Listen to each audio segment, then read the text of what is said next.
Pagtatanggal sa unprogrammed funds para sa 2026 national budget, pagpapalakas sa mga programang pang-edukasyon at pangkulusugan.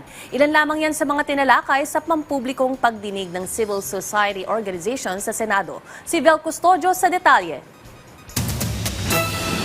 Pinakinggan at tinalakay sa Senate Committee on Finance ang mga mungkahi ng civil society organization sa mga dapat na priority program sa budget. Kasama dito ang mahigit 240 billion pesos unprogrammed funds sa House General Appropriations Bill o HGAB na posibleng magsilbing shadow budget para sa mga maanumalyang proyekto.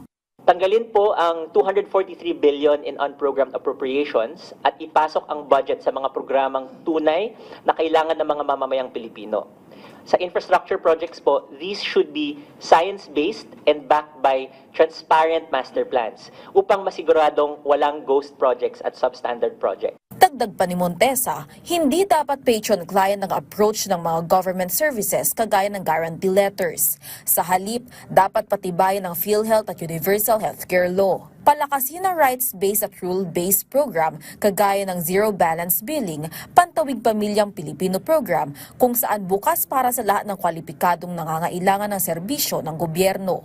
Ang constituents natin nagla-line up ng matagal sa mga offices ng politiko. And ang nangyari kasi yung politiko nagiging parang Diyos siya kung sino bibigyan o hindi bibigyan at magkano bibigay, no?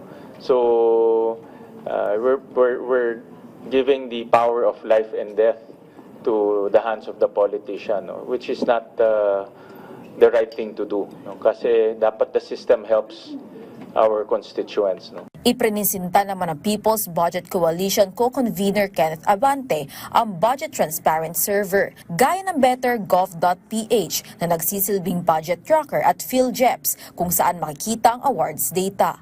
Suportado naman ni Senate Committee on Finance Chairperson Senator Sherwin Gatchalian ang mungkahi ng mga organisasyon na gawing mas user-friendly ang budget monitoring sites, kagaya ng sumbong sa Pangulo para mas makapaghikayat ng citizen budget participation.